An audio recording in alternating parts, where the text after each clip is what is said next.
포도주를 만드신 예수님이라는 제목으로 하나님의 말씀을 전하려고 합니다. 요한복음 2장에 예수님께서 포도주를 만드신 이 사건은 너무나 많이 설교되어 온 본문입니다.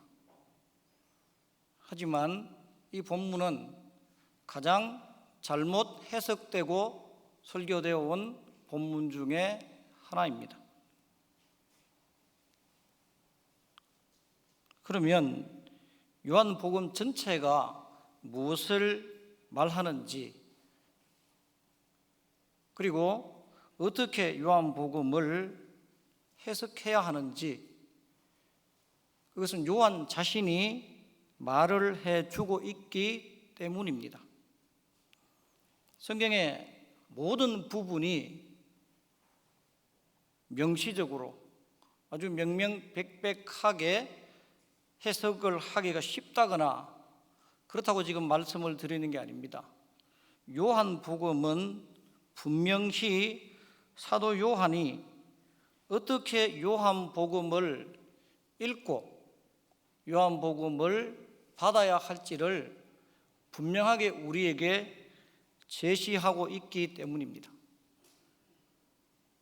요한복음 20장 31절을 좀 찾아보겠습니다. 오늘 성경 구절을 최소 10구절 이상을 제가 찾아서 읽으려고 합니다. 요한복음 20장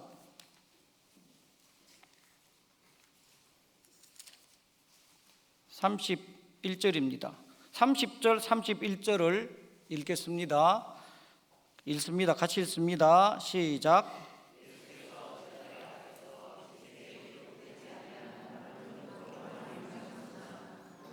이것을 기록함은 너희로 예수께서 하나님의 아들 그리스도이심을 믿게 하려 함이요 또 너희로 믿고 그 이름을 힘입어 생명을 얻게 하려 함이니라. 아멘. 요한복음의 기록 목적이 무엇이라고 되어 있습니까? 요한복음의 기록 목적은 예수께서 하나님의 아들 그리스도이심을 믿게 하려 함이다. 그리고 그 믿음으로 영생을 얻게 하려 함이다. 요한복음의 목적은 예수님이 누구신지를 알려주는 데 있습니다. 예수님이 누구신지를 알아야지만이 영생이 있습니다. 교회에 나온다고 영생이 있는 게 아니라 예수님이 누군지를 알아야지만이 영생이 있다. 성경은 그렇게 말하고 있습니다.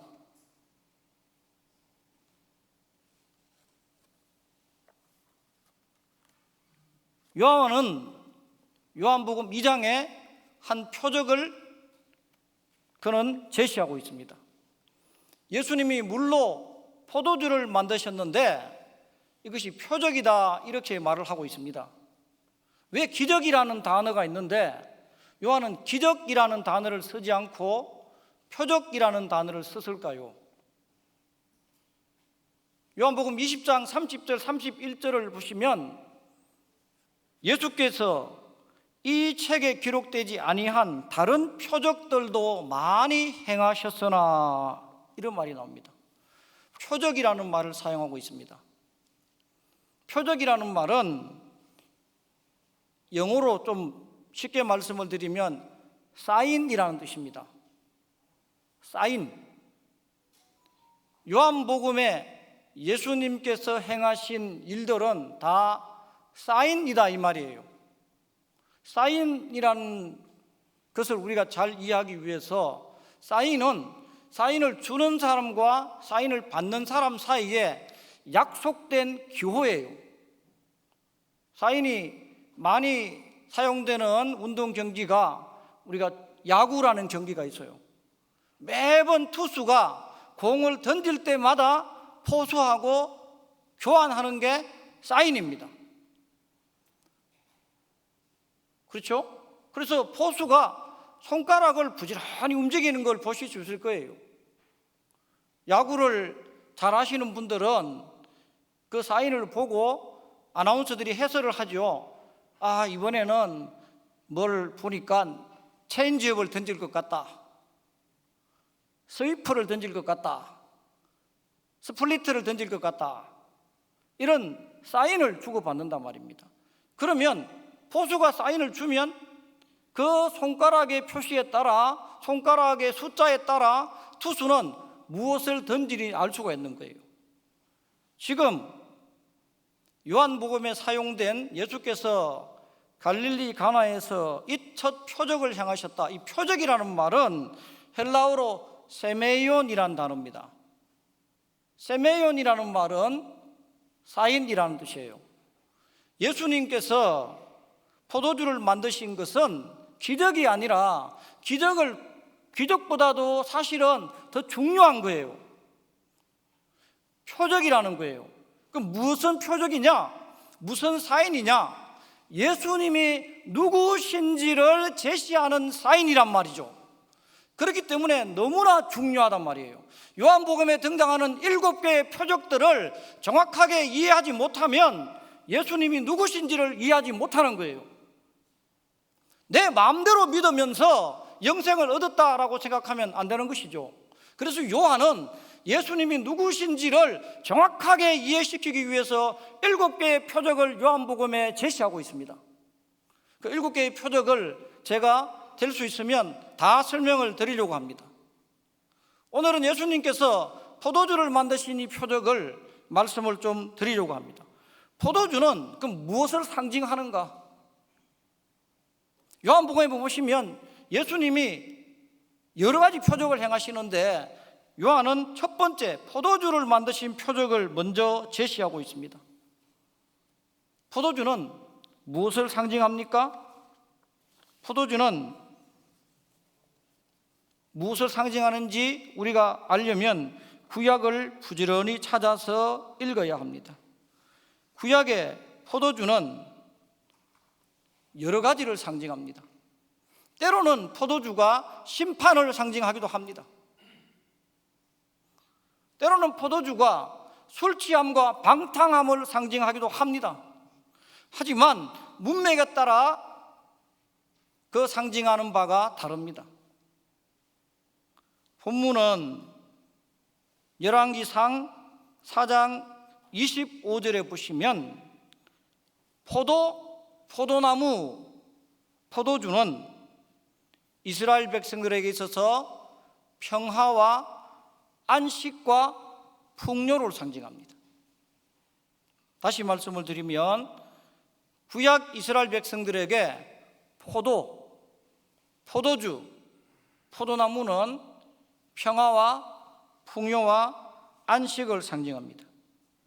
열왕기상 4장 25절에 솔로몬 통치 시대의 풍요와 평화로운 시기를 성경은 이렇게 말합니다. 솔로몬에 사는 동안 유다와 이스라엘이 단에서부터 브엘세바에 이르기까지 각기 포도나무 아래와 무화과나무 아래에서 평안히 살았더라. 이렇게 성경은 말하고 있습니다. 포도나무 아래에 산다, 이 표현은 평화롭게 산다라는 뜻이란 말이에요. 스가랴서 8장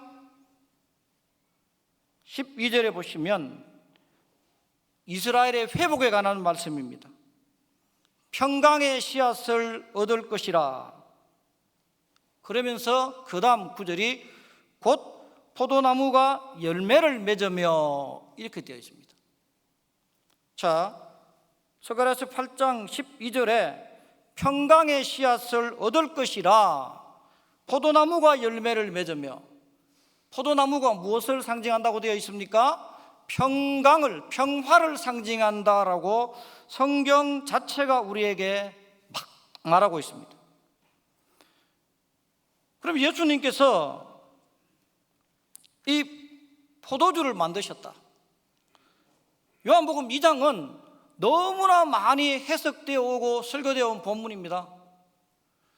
하지만 요한복음 2장을 해석하는 가장 중요한 구절은 예수님이 포도주를 만드신 것이 표적이고 그리고 이 표적을 예수님이 행하심으로 영광을 나타내셨다. 본문은 이렇게 말하고 있어요. 요한복음 2장만 가지고 설교해도 설교할 본문이 지금 내용이 너무 많습니다. 요한복음 2장에 내 때가 이르지 아니하였나이다, 이 때에 관한 말씀이 요한복음에 너무 중요한데 이것 가지고 설교를 해도 최소 한 번은 해야 돼요. 그 다음에 혼인잔치에 대해서 얘기를 해도 최소 한 번은 해야 돼요. 그리고 이 요한복음 2장을 가톨릭은 어떻게 해석하느냐, 가톨릭은 마리아 상을 교회당 앞에, 성당 앞에 세워놓은 이유가 바로 요한복음 2장이기 때문에. 왜 가톨릭은 세워놓았습니까? 그리스도를 만나기 전에 마리아를 통해서 그리스도를 만나야 한다. 요한복음 2장에 보시면 예수님에게 무엇인가 부탁하기 전에 누가 거기 중재합니까? 마리아가 중재하죠. 그래서 이것을 가지고 가톨릭은 마리아 중재서를 만든 거예요. 그런데 그것보다 더 중요한 게 요한복음 2장의 핵심이 그런 것들이 아니라 요한이 말하는 것처럼 포도주를 만드시는 이 사인을 통해서 예수님이 영광을 나타내셨다. 영광이라는 히브리어는 카보드입니다. 그런데 요한복음은 이 영광이라는 히브리어는 카보드인데, 히브리 개념에서 카보드는 본질을 드러내다 뜻입니다. 본질을 드러내다. 본질이 드러날 때에 수반되는 특징, 특성. 그래서 영광이라는 말은 본질을 드러내다라는 뜻입니다. 그럼 요한복음을 다시 읽으면 예수께서 포도주를 만드심으로 자기가 누구신지 본질을 드러내심으로 예수님께서 제자들에게 사인을 주셨다, 이 말이에요. 그럼 훨씬 더 요한복음 2장을 해석하는데 가까워지겠죠. 그럼 포도주를 만든 게 예수님의 본질과 무슨 상관이 있느냐? 핵심을 먼저 말씀을 드리겠습니다. 구약 성경에는 메시아가 오시면 포도주가 넘쳐나는 시대가 될 것이다 예언하고 있기 때문입니다. 다른 건 다 기억 못 하셔도 오늘 이것만은 꼭 기억하십시오. 다시요, 구약 성경은 메시아 시대는 포도주의 시대가 될 것이다 라고 구약 성경에 빼곡히 예언하고 있기 때문입니다. 제자들은 구약 성경에 정통한 사람들이었습니다. 메시아의 시대는 포도주의 시대라는 것을 누구보다 잘 알고 있었습니다. 우리가 몰라서 그런 거지. 우리는 성경을 보면 까막눈이에요. 우리 식으로 해석하고 우리 마음대로 믿어요. 그러면서 배우려고 하지는 않습니다. 이거 뭐 제가 성경 다 아는데요. 성경에 뭐 제가 모르는 게 없는데요. 제가 30년 가까이 성경만 가르치고 다니는 사람인데요. 아시지만 교회도 안 맡고 있잖아요. 30년 가까이 목사님들 10명씩 20명씩 성경만 제가 가르치고 다니는 사람인데요. 다 성경을 아신다고 생각해요.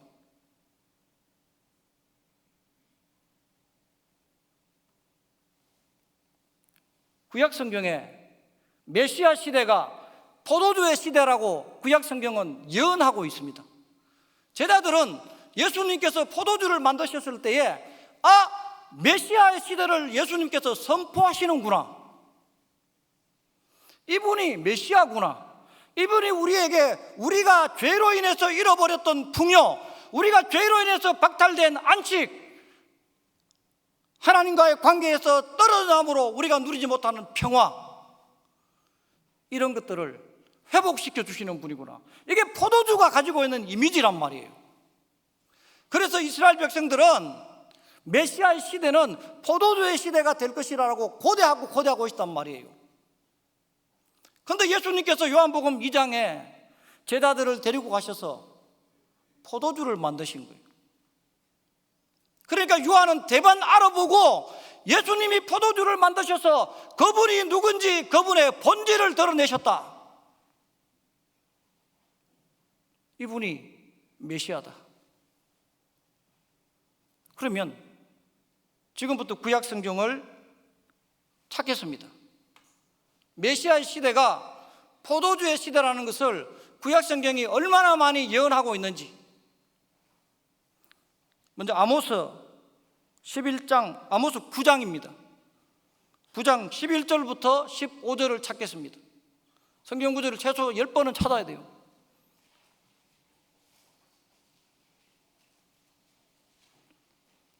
참도 성경은 아모스 8장 11절부터 15절인데 11절과 제가 13절 이하를 좀 읽겠습니다. 눈으로 읽으시기 바랍니다. 그날에 내가 다윗의 무너진 장막을 일으키고 그것들의 틈을 막으며 허물어진 것을 일으켜서 옛적과 같이 세우고 13절입니다. 여호와의 말씀이라. 보라, 날이 이를지라. 그때 파종하는 자가 곡식 추수하는 자의 뒤를 이으며 포도를 밟는 자가 씨 뿌리는 자의 뒤를 이으며. 그 다음 구절을 형광펜으로 줄치시기 바랍니다. 산들은 단 포도주를 흘리며 작은 산들은 녹으리라. 내가 내 백성 이스라엘이 사로잡힌 것을 돌이키리니 그들이 황폐한 성읍을 건축하여 포도원을 가꾸고 포도주를 마시며. 아모스 8장 11절에서 15절은 포도원의 회복, 포도주의 회복, 넘쳐나는 포도주를 말하고 있습니다. 이 그날에라는 말은 이스라엘의 회복의 날을 말하는 거예요. 1차적으로는 포로에서 회복되는 것을 말하지만 궁극적으로는 죄에 포로된 인류를 회복시키는 것을 말하고 있단 말이에요. 그런데 이스라엘의 회복의 날에 구약 성경은 뭐라고 말합니까? 산들이 단 포도주를 흘리며 작은 산들은 녹으리라. 메시아가 오시는 데에, 메시아가 산을 넘어오는 데에, 메시아 뒤에 포도주가 따라오는 데에, 포도주가 메시아가 산을 넘어오면 포도주들이 메시아 뒤를 따라오면서 산을 덮는 그래픽을 우리에게 보여주고 지금. 그래서 포도주가 얼마나 많은지 산들은 녹아버린다는 거예요. 메시아 시대에 완벽한 풍요를, 지금 완벽한 안식을 성경이 이렇게 우리에게 말해주고 있는 거예요. 포도주가 쩌나미처럼 밀려온다 이 말이에요. 헐리우드가 그래픽을 보여주기 전에 구약 성경이 이미 그래픽을 우리에게 보여주고 있어요. 요엘서 3장 18절입니다. 요엘서 3장 18절을 찾겠습니다. 그날에 산들이 단포도주를 떨어뜨릴 것이며 작은 산들이 젖을 흘릴 것이며 유다 모든 시내가 물을 흘릴 것이며. 그날에 성경에, 구약 성경에 그날에라는 표현이 상당히 많이 등장합니다. 그렇죠? 구약 성경에 그날에라는 표현은 둘 중에 하나입니다. 심판하는 날 아니면 회복하는 날입니다. 메시아께서 이스라엘을 회복시키는 날인데 요엘서 3장은 그날에 산들이 포도주를 떨어뜨릴 것이며. 메시아가 이스라엘을 회복시키는 날을 포도주가 넘쳐나는 시대로 구약은 묘사하고 있습니다. 특별히 요엘서 3장 18절은 작은 산들이 젖을 흘릴 것이며 이런 말이 나와요. 포도주와 젖이 함께 등장합니다. 포도주와 우유가 함께 등장합니다. 포도주와 우유는 무엇을 상징합니까? 구약 성경에서 포도주와 우유는 메시아가 인류에게 주는 두 가지 선물을 상징합니다. 오라, 너희 모든 목마른 자들아 물로 나오라. 돈 없는 자도 오라.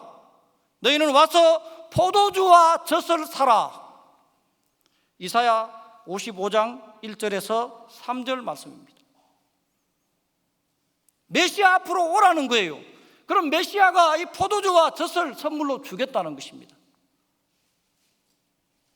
왜? 구약이 메시아를 이렇게 표현하고 있기 때문입니다. 그럼 언제 어디서 구약이 메시아를 이렇게 표현하고 있습니까? 창세기 49장 10절에서 12절을 찾겠습니다. 창세기 49장 너무나 잘 아는 구절이 등장합니다. 창세기 49장 창세기 49장 10절은 유다 지파에서 메시아가 날 것을 예언하는 구절이에요. 홀이 유다를 떠나지 아니하며 규가 유다를 떠나지 아니하며, 이런 말이 나오죠. 창세기 찾았습니까?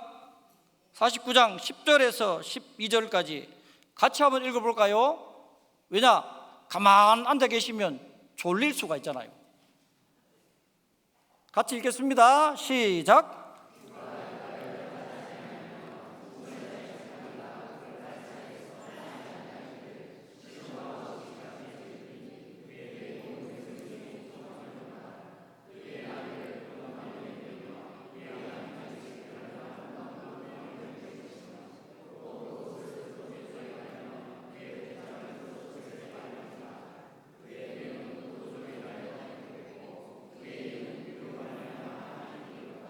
창세기 49장 10절에 왕권이 유다 지파에게 있다는 것을 창세기 49장 10절을 통해서 많이 들어보셨죠?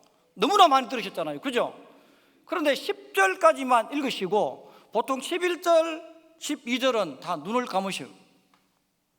11절에 보시면 유다 지파에서 메시아가 오시는데 메시아의 모습이 포도주로 취한 모습입니다. 제 얘기가 아니라 성경이에요. 메시아의 모습이 우유로 인해서 이가 휘어질 정도의 모습이에요. 창세기 49장 11절 12절은 메시아의 모습을 우리에게 제시하고 있는데 메시아가 포도주와 젖을 우리에게 주시는 분으로. 그래서 구약 성경에 이스라엘 백성들은 메시아가 주는 두 가지 선물, 포도주와 젖, 풍요와 안식의 대명사입니다. 그래서 이사야 55장에 조금 전에 말씀을 드렸죠. 너희는 와서 포도주와 젖을 사라. 그냥 오라는 말이 아니라 메시아 앞에 나오라는 말입니다. 메시아 앞에 나오면 메시아가 너희가 잃어버렸던 풍요, 너희가 잃어버렸던 평화와 안식을 회복시켜 주겠다. 이 약속의 말씀을 구약 성경이 하고 있단 말이에요. 그런데 이거 상징으로 제시하고 있단 말이에요. 하지만 이스라엘 백성들은 이 상징 속에서 살았기 때문에 제자들은 금방 알아차린 거예요. 예수님이 포도주를 만들자마자 제자들은 이것이 우리에게 제시하는 사인이구나. 근데 우리는 사인이 아니라 암호예요. 누가 해독해야 됩니까? 성도님들이 해독하는 건 아니에요. 전문적으로 신학 훈련을 받은 목사들이 해독해야 되는 거죠. 여러 가지 자료를 찾고 성경을 공부하고 문헌들을 뒤지고. 그래서 왜 요한이 이 포도주를 만드는 것을 통해서 예수님이 자기 영광을 드러냈다고 말할까? 도대체 포도주를 만드는 게 예수님의 본질을, 어떤 본질을 계시하는 거지? 포도주를 만드는 게 예수님이 누구신지 뭘 계시한다는 거지? 그래서 하다 보면 다시 이 관점으로 쳐다보면, 다시 이 관점으로 구약을 읽으면 구약 성경이 예수님에 관해서 말하고 있는 거라는 것을 알게 되는 거죠. 요한복음 5장 39절을 찾아서 읽겠습니다. 요한복음 5장 39절 찾았습니까? 그러면 읽어보겠습니다. 시작.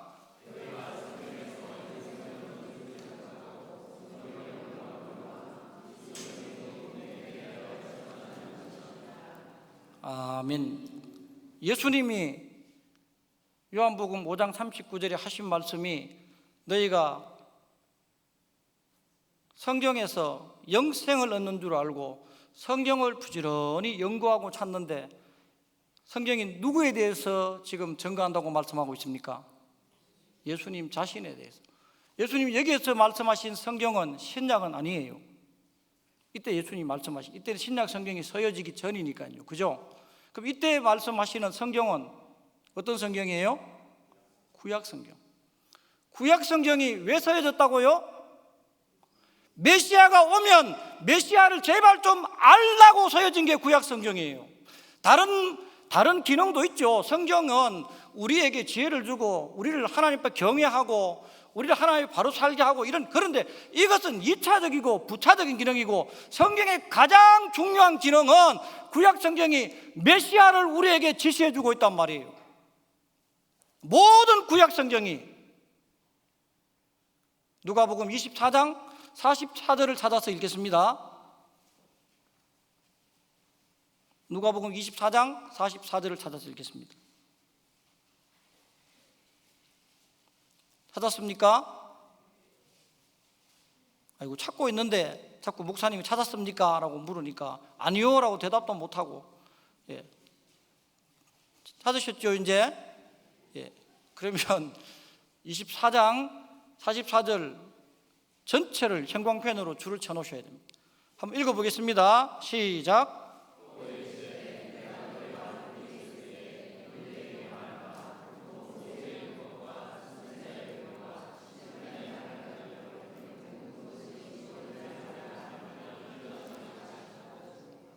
자, 모세의 글, 시편, 선지자, 모세의 글, 토라, 선지자, 네비임, 시편, 케투빔. 구약은 예수님이 그러면 모세의 글, 시편, 선지자만 예수님에 관해서 얘기하고 나머지는 예수님에 대해서 얘기 안 하네? 이게 아니에요.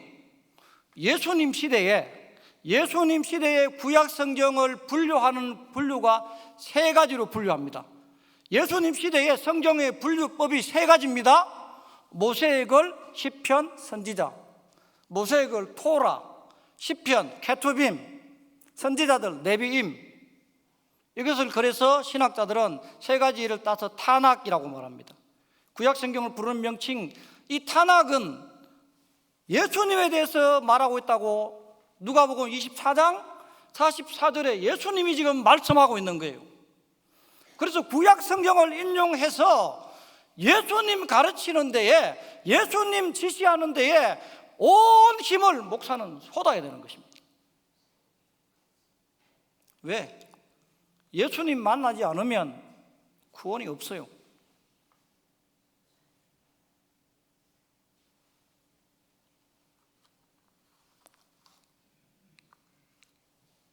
성경 자체가 예수님에 대해서 계시해주고 예수님에 대해서 예언해주고 있다라고 예수님께서, 지금 제가 두 부분을 찾았죠. 그죠? 요한복음 5장 39절, 누가복음 24장 44절을 찾아서 꼭 명심을 하시고, 앞으로 이제 구약을 읽으실 때마다 이제 예수님을 찾으셔야 됩니다. 예수님이 어떻게 제시되어 있는지. 다시 돌아가서 요한복음 2장으로 가겠습니다. 미가서 4장 4절에 각 사람이 자기 포도나무 아래와 자기 무화과 나무 아래에 앉을 것이라. 그날에 이스라엘이 회복되는 날인데 어떻게 또 표현하고 있느냐? 포도나무 아래에 앉을 것이다. 말씀드렸죠. 포도나무 아래에 앉는다는 말은 평화가 회복되는 거예요. 안식과 풍요가 회복되는 거예요. 예레미야 31장에도 그런 말씀이 나옵니다. 이스라엘의 회복에 관한 말씀입니다. 내가 다시 사마리아 산들에 포도나무를 심되 심는 자가 그 열매를 따기 시작하리라. 이렇게 되어 있습니다. 구약 성경은 창세기 49장을 시작으로 해서 메시아의 모습과 포도주와 포도나무를 계속해서 연관시켜서 설명하고 있습니다. 메시아가 오시는데 그 모습이 포도주에 흠뻑 젖은 모습이다. 이게 창세기 49장의 모습. 그리고 메시아가 오실 때에 포도나무가 열매를 맺기 시작하고 포도원은 회복되기 시작하고 포도주는 넘쳐나기 시작할 것이다. 구약에 이런 말들이 너무나 많이 등장하고 있습니다. 서갈에서 3장 1절에서 10절에 만군의 여호와가 말하노라. 그날에 너희가 각각 포도나무와 무화과나무 아래에 서로 초대하리라. 이런 말씀이 나옵니다. 그래서 그날에 메시아가 이스라엘을 회복시키는 날에 너희가 포도나무 아래에 앉을 것이다. 평화가 회복될 것이다. 풍요가 회복될 것이다. 설교는 지금 반밖에 안 했는데 시간은 없어요. 2부 순서로 하든지. 성경 구절은 지금 3분의 1 정도밖에 못 찾았습니다. 민수기 13장을 찾지 마시고 제가 그냥 말씀을 드리겠습니다. 민수기 13장에 보시면 가데스 바네아에서 이스라엘 백성들이 가나안 땅을 정탐하러 갑니다. 성경을 열심히 읽으신 분들은 지금쯤 어떤 장면인지 대충 머리에 그려지시죠? 성경을 안 읽으신 분들은 지금 가데스 바네아가 어딘지 어쩔 수 없습니다. 가나안 땅을 정탐하러 가는데 가나안 땅을 정탐하러 가서 거기서 정탐하러 간 사람들이 들고 오는 게 뭡니까? 포도 열매. 그렇죠. 성경 퀴즈 100점이십니다. 왜냐 그러면 민수기 시험 치잖아요. 우리가 성경 퀴즈. 그죠? 그런데 왜 포도 열매를 하필이면 들고 옵니까? 왜 가나안 땅에 가서 하필이면 그 많은 열매 중에 포도 열매를 들고 오냐고요? 저 가나안 땅이 바로 평화와 안식과 풍요의 땅이다 이 말이에요. 그냥 들고 오는 게 아니라. 그리고 그 포도 열매가 얼마나 큰 송이인지 성경에 보시면 한 사람이 들 수 없어서 어떻게 합니까? 막대에 꿰어서 들고 오죠. 그것은 또 뭘 말합니까?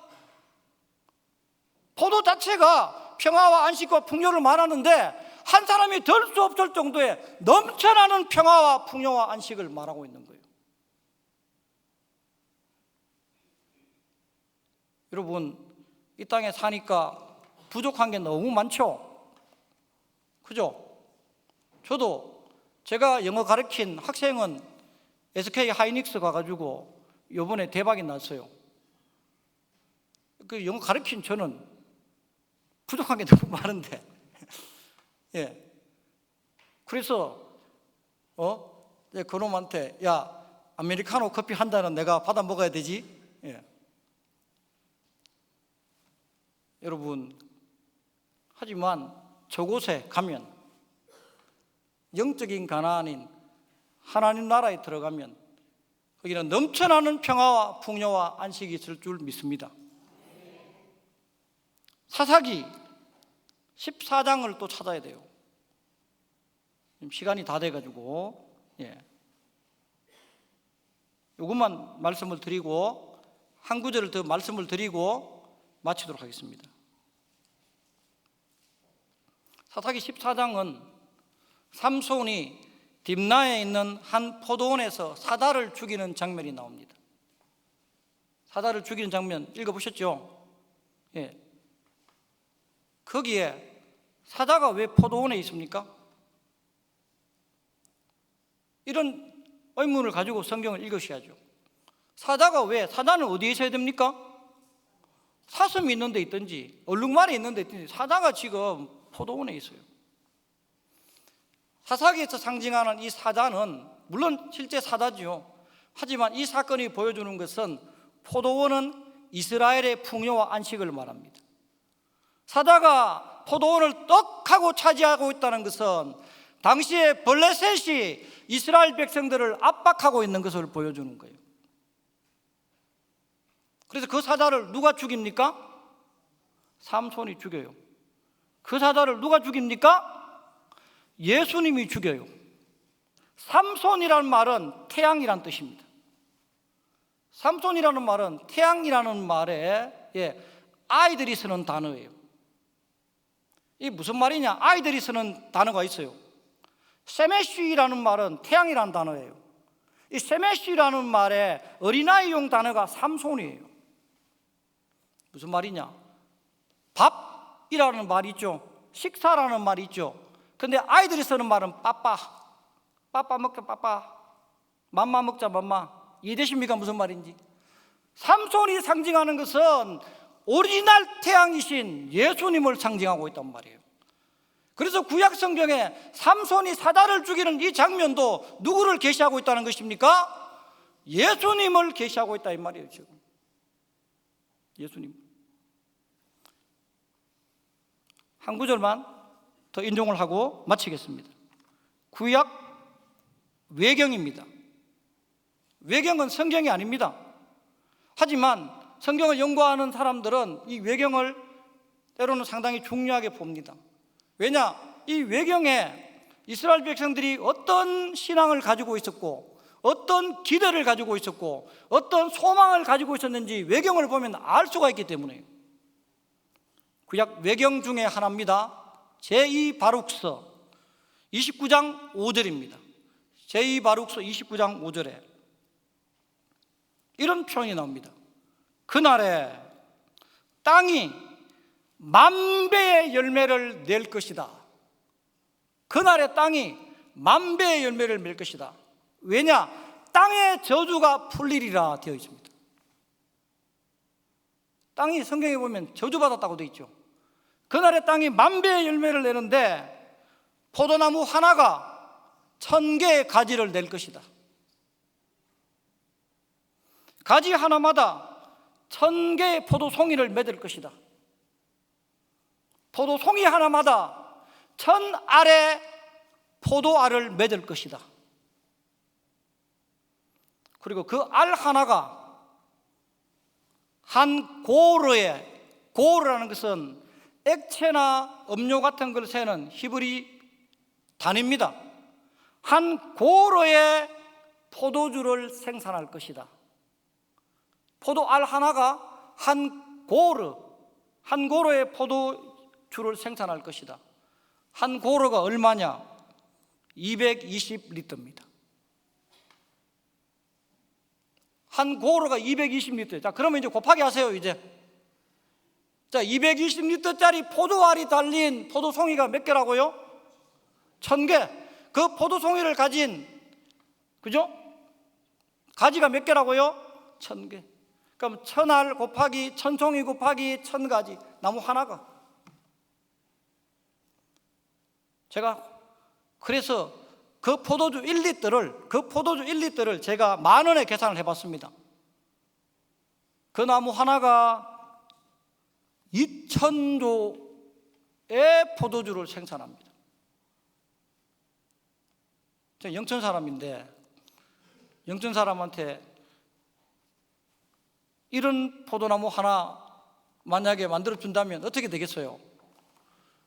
영천뿐만 아니라 우리 대한민국이, 그죠? 세계 최고의 강대국이 되겠죠.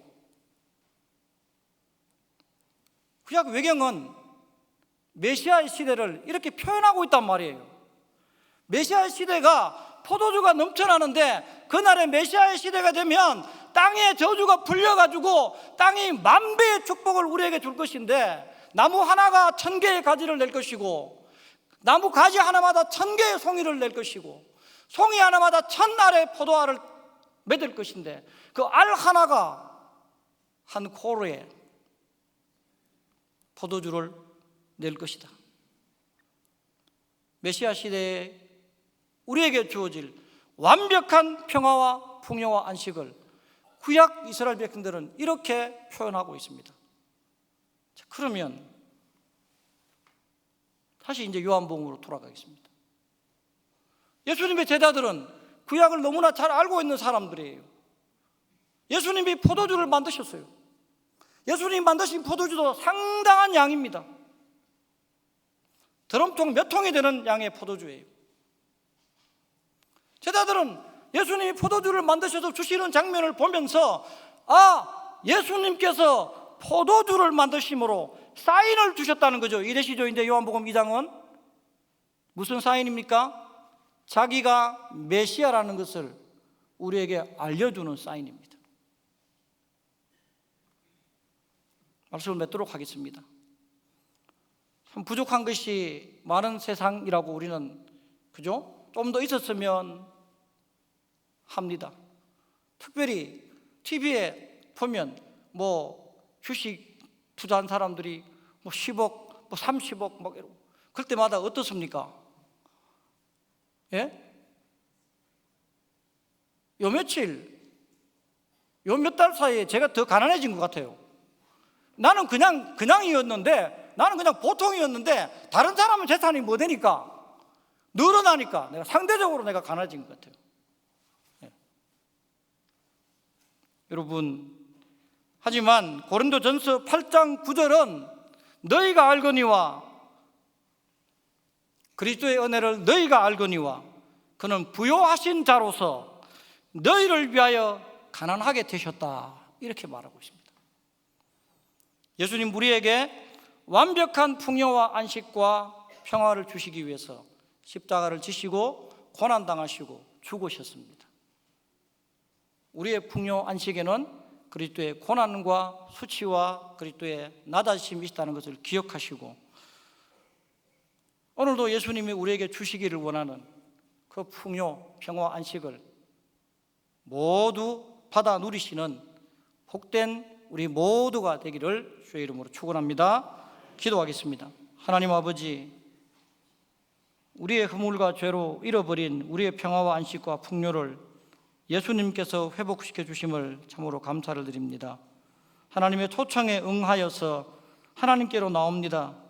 우리의 죄를 하나님 있는 그대로 받아주시고 그리스도의 십자가에서 흘러나오는 보혈로 씻어주시고 우리를 눈처럼 하나님 양털처럼 희게 하여 주시옵소서. 그리고 우리에게 주님이 주시는 풍요와 평화와 안식을 허락하여 주시옵소서. 예수님의 이름으로 기도합니다. 아멘.